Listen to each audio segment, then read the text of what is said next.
Masyarakat Jawa menjulukinya sebagai Sang Ratu Adil. Pemerintah Belanda menamainya sebagai Raja Tanpa Mahkota. Dan sejarah bangsa menobatkannya sebagai guru bangsa atau yang utama. Beliau adalah Hosokoro-Aminoto.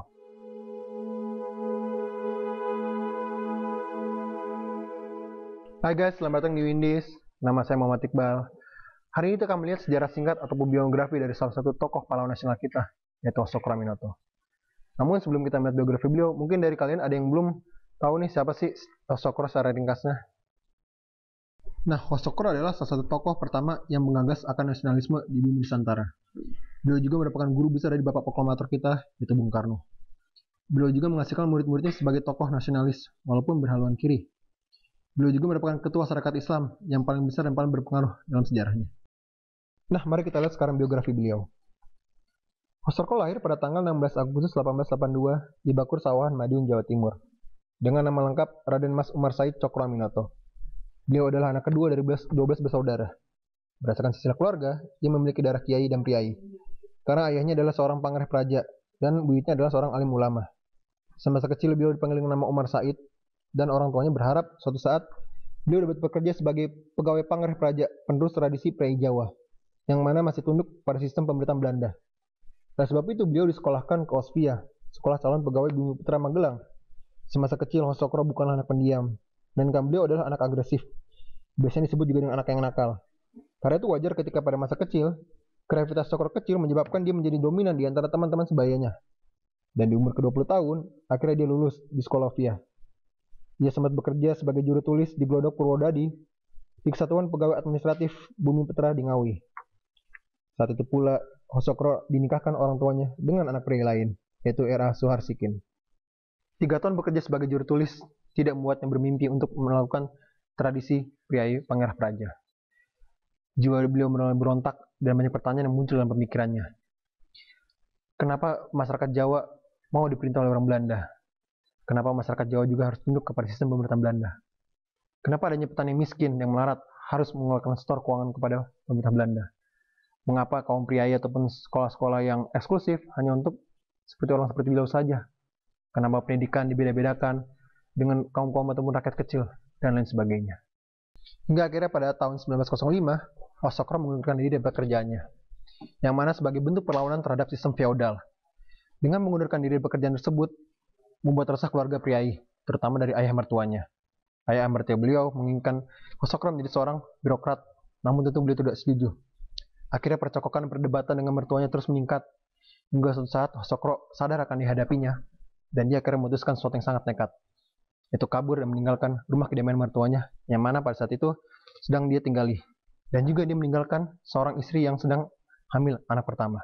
Hosokoro mulai menetapkan hati, pergi berkelana untuk mencari jati dirinya, mengkaji kitab berbagai pondok pesantren, sampai menyendiri ataupun melakukan iktikaf tempat yang tak tahu di mana keberadaannya. Setelah beberapa kemudian, akhirnya Hosokoro nekat untuk kembali lagi menjemput istrinya dan mengajak ke Semarang untuk menikmati kebebasannya. Di sana beliau bekerja serabutan, berinteraksi dengan realitas masyarakat sebenarnya. Bahkan menjadi kuli pelabuhan pun beliau lakoni. Pengalaman selama tahun 1905-1907 itu menempa dirinya dalam memahami bagaimana kehidupan rakyat kecil, wong cilik, buruh, pekerja kelas bawah, pekerja di perkebunan, kereta api pelabuhan, dan lain sebagainya yang sangat jauh dari keadilan.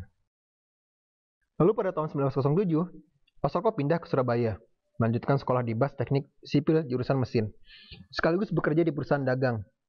Lulus di sekolah BAS pada tahun 1910, ia sempat bekerja menjadi juru mesin selama setahun, dan akhirnya menjadi juru kimia di sebuah pabrik gula. Dan di Surabaya inilah beliau mulai aktif berorganisasi, menjadi ketua perkumpulan Panti Harsoyo.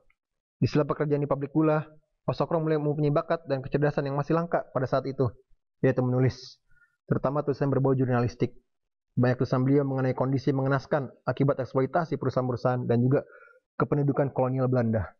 Selama tahun 1910 sampai 1912, Hosokoro banyak membaca, berdiskusi dan menulis, sekaligus mulai melakukan pergerakan-pergerakan bersama banyak-banyak tokoh di Surabaya.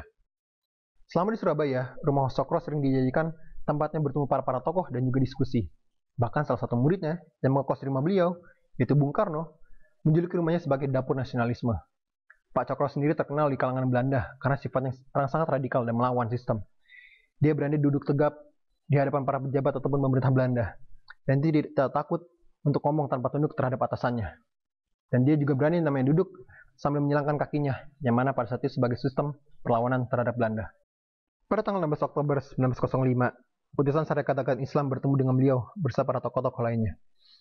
Di situ dijelaskan tentang latar belakang SDI dan juga tujuan dan visi misi dari SDI itu.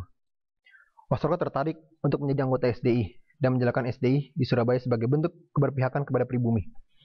Wasroko melihat bahwa keberpihakan kepada pribumi harus dilakukan karena menurut beliau pemilik sah negeri ini adalah kaum pribumi. Namun perjuangan SDI yang sangat spesifik dagang membuat organisasi ini tidak dapat bergerak lebih luas. Wasroko berpendapat bahwa masalah bisnis dan perdagangan bukanlah satu-satunya yang mendapatkan diskriminasi. Tetapi permasalahan yang ada merupakan kebijakan politik yang bersifat umum di semua bidang, bahkan di semua daerah kolonial. Wasroko juga menyampaikan kemungkinan memperbesar dukungan dan semangat untuk kemandirian secara ekonomi.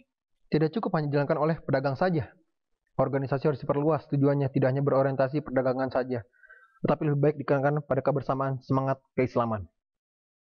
Atas saran Pak Cokro, hingga akhirnya pada tahun 13 Mei 1912, Sarekat Dagang Islam berubah menjadi dengan nama Sarekat Islam. Hingga akhirnya jumlah anggota bertambah banyak, yang mana pada tahun 1912 bulan Juni hanya 2.000 anggota. Lalu di bulan Agustus di tahun yang sama, langsung berubah menjadi 35.000 anggota. Tentu dengan bantuan tangan dingin Pak Cokro.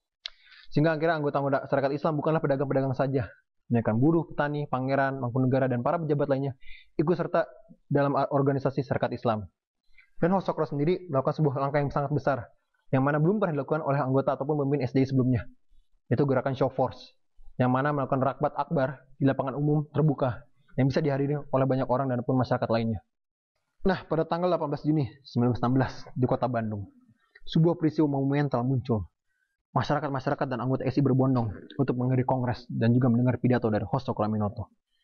Pidato inilah merupakan sebuah titik awal kesadaran nasionalisme, dan salah satu isi pidatonya adalah, "Tuan, sungguh besaran kongres ini, kongres nasional. Namun ini perkataan nasional tidaklah sekali-kali menunjukkan keangkuhan kaum SI atau menunjukkan tajamnya pikiran dan luasnya pemandangan pemimpin kongres. Tetapi semata-mata hanya menunjukkan salah satu dari maksudnya pergerakan SI, yaitu ikhtiar akan menaiki tangga kebangsaan. Dan di dalam kongres ini yang dibicarakan yaitu usaha yang pertama-tama buat membantu supaya Hindia lekas dapat pemerintahan sendiri. Atau supaya sedikitnya penduduk bumi putra lekas diberi hak akan turut bicara dalam perkara pemerintahan." Hadirin yang sebelumnya terpaku dan terdiam oleh orator beliau berubah menjadi teriak dan menjadi kagum dan semangatnya. Sehingga akhirnya dengan kehebatan beliau lah anggota Sarekat Islam bertambah pesat. Bahkan pada tahun 1919 sudah mencapai 2,5 juta orang terdaftar dalam SI. Sehingga membuat takut pemerintahan Belanda dan khawatir. Dan mereka berusaha untuk menjegal SI dan Hos Cokro berkali-kali, baik secara administratif dan juga memotong kegiatannya dan lain sebagainya. Hingga pada tahun 1920 sampai 1921, Hos Cokro harus menghadapi pemeriksaan lebih dari 20 kali dilakukan oleh Belanda. Lalu hingga akhirnya di Agustus 1921, beliau ditangkap langsung di kediamannya di malam hari oleh tentara Belanda dan dijebloskan ke penjara hingga akhirnya dikeluarkan pada April 1922. Setelah Hos Cokro keluar dari penjara, beliau melakukan pembersihan partai karena saat itu SI sudah dimasuki oleh paham komunisme, sehingga ada sebagian anggota SI yang menyatakan namanya SI Merah. Lalu beliau memecat anggota-anggota SI yang berpahaman komunisme dan akhirnya mereka keluar dan membuat partai mereka sendiri. Setelah itu beliau melakukan diskusi dengan anggota-anggota partai tentang masalah ideologi ataupun azas dari partai Sarekat Islam itu sendiri. Sehingga akhirnya muncullah ide tentang sosialisme Islam. Lalu pada tahun 1924, beliau melakukan buku yang berjudul tentang Islam dan Sosialisme. Buku tersebut cukup terkenal dan sangat monumental. Dan dari karya beliau tersebutlah disebarluaskan kepada anggota masyarakat dan juga anggota-anggota SI. Dan beliau sendiri langsung mengajarkan kepada murid-muridnya di kelasnya. Dan salah satu tokoh nasional yang terlibat sebagai muridnya adalah Buya Hamka itu sendiri. Sifat nasionalisme beliau juga dapat dilihat dari perilaku individualnya. Ketika sudah menunaikan ibadah haji pada tahun 1916, beliau tidak lagi menggunakan gelar Raden Mas ataupun Kenikeratan, dan lebih suka memperkenalkan diri dengan nama Haji Omar Said, atau seperti yang kita dengar saat ini itu Hos Cokro. Gelar Raden Mas baginya merupakan hak yang biasa saja, tidak terlalu penting. Satu saja bagi beliau lebih menunjukkan nilai universalitas dan kemusliman sekaligus simbol perlawanan terhadap dominasi Belanda saat itu. Partai SI yang ke-20 yang bertepatan pada tanggal 20 sampai 26 Mei 1934 merupakan kongres terakhir yang dihadiri oleh Hos Cokro. Setelah dari acara itu, kondisi beliau semakin menurun, bahkan hanya bisa terlentang di tempat tidur. Hingga akhirnya pada tanggal 17 Desember 1934, Yang Maha Kuasa memanggil beliau. Duka terdalam bagi anggota-anggota SI, masyarakat-masyarakat sekitar, tokoh-tokoh, dan juga para muridnya. hingga akhirnya berita headline di koran-koran atas meninggalnya sang Ratu Adil, Hoso Kuraminoto. Nah guys, itu adalah biografi singkat dari Hoso Kuraminoto. Semoga kita sebagai penulisnya dapat mengambil hikmah dari kisah-kisah beliau dan melanjutkan perjuangan beliau. Dan tentu guys, jangan lupa untuk subscribe video ini, like, komen, dan share ke teman-teman kalian. Dan sebelum menutup video ini, ada salah satu pepatah bijak dari Hoso Kuraminoto. Itu adalah, semuri-muri tauhid, setinggi-tinggi ilmu, dan sebentar siasat. Salam jas merah. Jangan sekali-kali melakukan sejarah. See you next time.